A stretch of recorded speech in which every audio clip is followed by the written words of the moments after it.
Bismillah, Waalaikumsalam alhamdulillah, warahmatullahi wabarakatuh.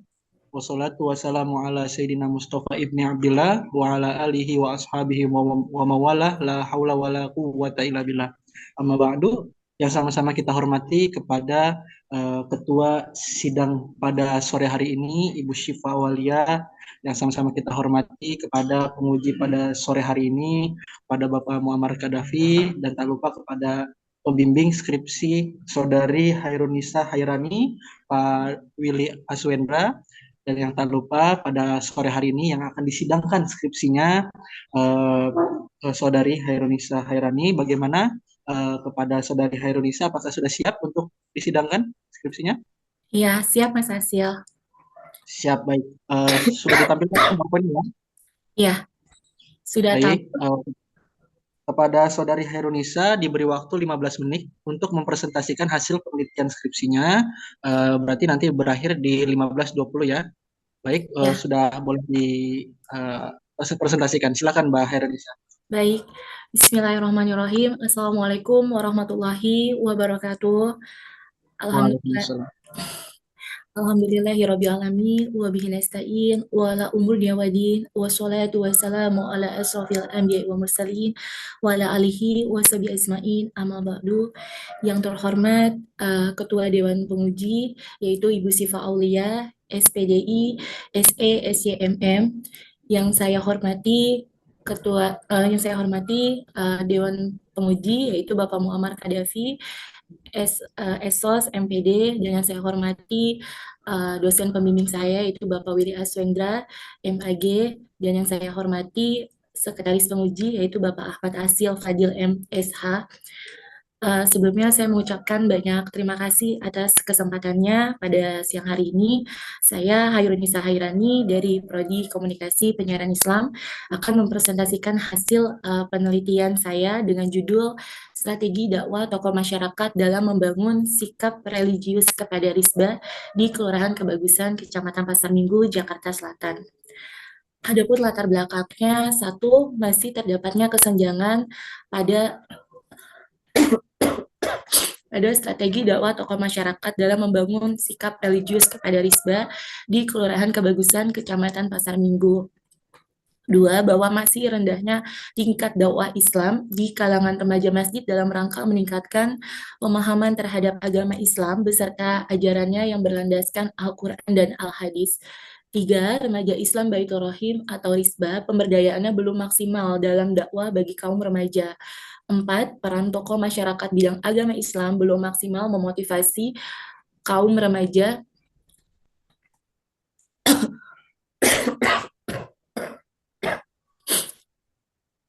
Rumusan masalah, bagaimana bentuk pelaksanaan strategi dakwah tokoh masyarakat dalam membina, maaf Bapak Ibu, dalam membina sekaligus membangun sikap religius kepada Risbah di Kelurahan Kebagusan, Kecamatan Pasar Minggu. Dua, apa saja hambatan pelaksanaan strategi dakwah tokoh masyarakat dalam membangun sikap religius kepada Risbah di Kelurahan Kebagusan, Kecamatan Pasar Minggu. Yang ketiga, bagaimana hasil pelaksanaan strategi dakwah tokoh masyarakat dalam membangun sikap religius kepada Risbah di Kelurahan Kebagusan, Kecamatan Pasar Minggu. Selanjutnya, tujuan dari penelitian. Satu, untuk mengetahui bentuk pelaksanaan strategi dakwah tokoh masyarakat dalam membangun sikap religius kepada Risbah di Kelurahan Kebagusan, Kecamatan Pasar Minggu. Dua, untuk mengetahui hambatan pelaksanaan strategi dakwah tokoh masyarakat dalam membangun sikap religius kepada Risbah di Kelurahan Kebagusan, Kecamatan Pasar Minggu. Ketiga, untuk mengetahui hasil pelaksanaan strategi dakwah tokoh masyarakat dalam membangun sikap religius kepada Risbah di Kelurahan Kebagusan, Kecamatan Pasar Minggu. Adapun manfaat penelitian, yang pertama itu manfaat teoritis. Secara teoritis, penelitian ini diharapkan dapat menjadi sumbangan pemikiran dan pengembangan hasanah ilmu pengetahuan dalam bidang dakwah bagi mahasiswa STAI PTDII Jakarta. B, bagi peneliti merupakan suatu pelajaran yang berharga karena dengan penelitian ini kita dapat mengetahui strategi komunikasi dakwah untuk pemuda masa kini juga sebagai bahan referensi dan tambahan pustaka kepada perpustakaan STAI PTDII. C. Diharapkan hasil penelitian ini dapat meningkatkan pengertian dalam meningkatkan kemampuan dakwah Islam. Manfaat penelitian. 2. Manfaat praktis. Secara praktis, hasil penelitian ini diharapkan dapat dijadikan bahan masukan bagi pihak-pihak yang terkait dalam komunikasi dakwah Islam. B. Bagi dai maupun ustadz diharapkan memberikan peningkatan dakwah Islam. C. Diharapkan dapat berguna dan menjadi bahan referensi bersama sehingga pada akhirnya nanti hasilnya dapat dijadikan sebagai acuan pengolahan dan pelaksanaan dakwah terhadap pemuda remaja Islam agar menjadi lebih baik dalam perkembangan dan kemajuan zaman masa kini. Manfaat penelitian yang ketiga yaitu manfaat sosial, bahwa hasil penelitian ini dapat bermanfaat bagi masyarakat khusus yang berkecimpung dalam bidang dakwah Islam. Metode penelitian. Jenis penelitian ini adalah field research atau penelitian lapangan dengan pendekatan kualitatif dan metode analisis yang digunakan adalah deskriptif. 2. Metode penelitian kualitatif adalah metode penelitian yang berlandaskan pada filsafat waspotisme digunakan untuk meneliti pada kondisi objek yang alamiah, di mana peneliti adalah sebagai instrumen kunci, teknik pengumpulan data dilakukan secara trigulasi atau gabungan, analisa data bersifat induktif, kualitatif, dan hasil penelitian kualitatif lebih menekankan makna daripada generalisasi. Bab 2, tinjauan kepustakaan, pengertian dari strategi. A, secara etimologi, asal kata penggunaan kata strategi dalam manajemen suatu organisasi diartikan sebagai kiat, cara, dan taktik utama yang dirancang secara sistematik dalam melaksanakan fungsi-fungsi manajemen yang terarah kepada tujuan strategi organisasi. 2, secara terminologi, A, menurut Setiawan Purnomo Hari, strategi berasal dari bahasa Yunani, strategos diambil kata stratos yang berarti militer dan ag yang berarti memimpin. Jadi strategi dalam konteks awalnya ini diartikan sebagai generalship yang artinya sesuatu yang dikerjakan oleh para jenderal dalam membuat rencana untuk menaklukkan musuh dan memenangkan perang.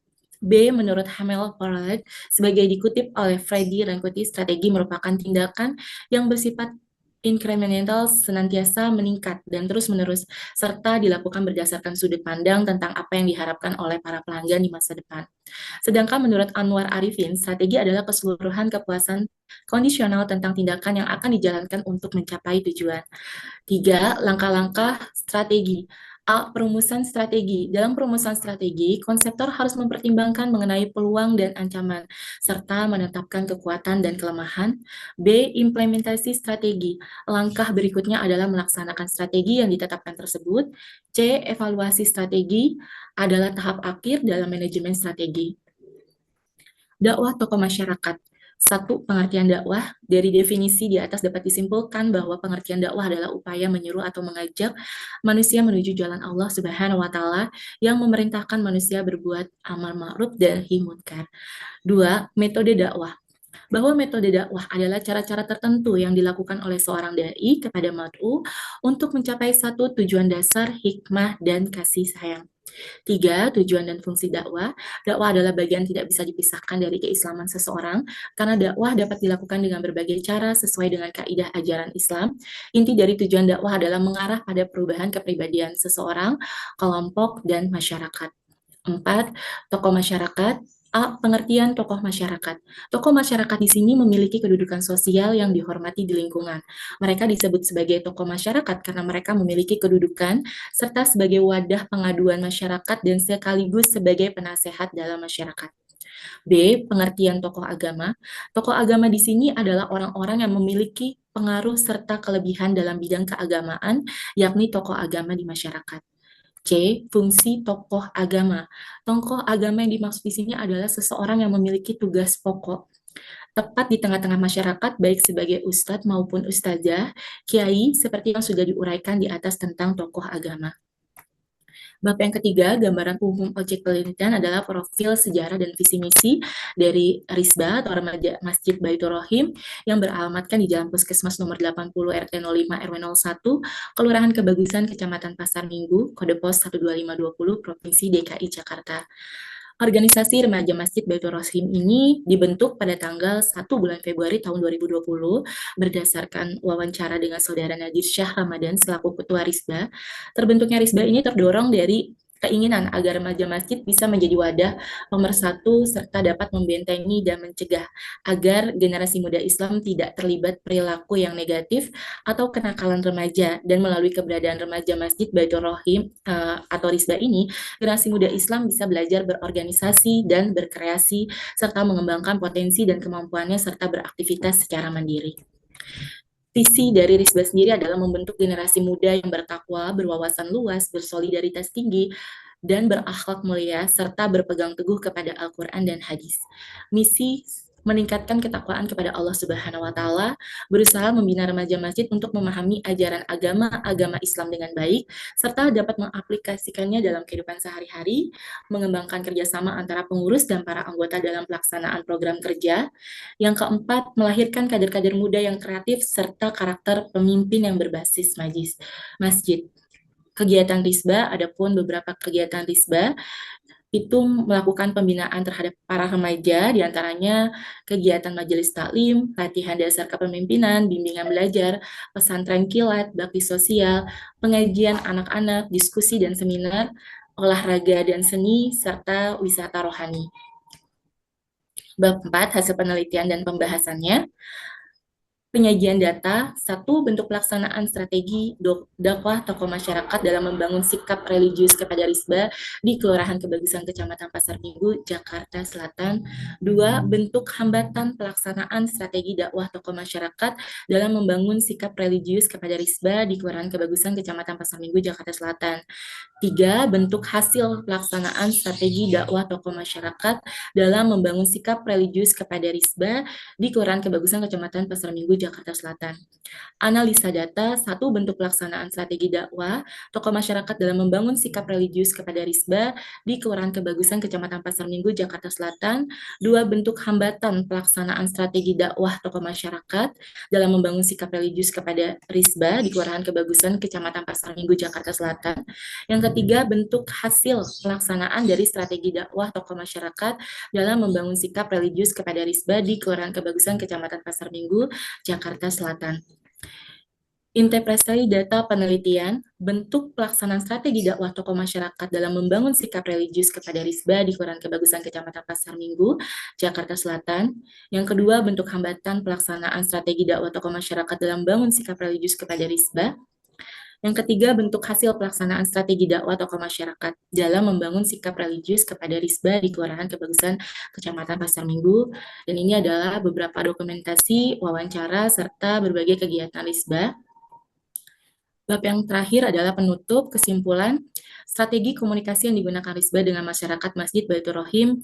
Yang pertama itu mengadakan berbagai kegiatan keagamaan, seperti majelis taklim, pengajian ibu-ibu, yasinan antara anggota dengan pengurus, serta mengadakan lomba-lomba guna mendidik calon penerus. Yang kedua, melakukan silaturahmi dengan para pengurus masjid, melakukan perencanaan dalam mendidik generasi Risbah yang akan datang. Strategi komunikasi yang digunakan Risbah dalam meningkatkan kegiatan keagamaan, satu, menjadi contoh bagi remaja lain dalam melakukan kegiatan keagamaan. Dua, menggunakan bahasa dan tutur kata yang baik saat berkomunikasi, tidak kasar dan tidak berteriak kepada lawan bicara. Dengan begitu, lawan bicara akan merasa senang saat berkomunikasi dan dapat tercapainya strategi komunikasi. Ketiga, menghidupkan masjid sebagai salah satu tempat dalam melakukan dakwah Islam. Faktor penghambat dan pendukung.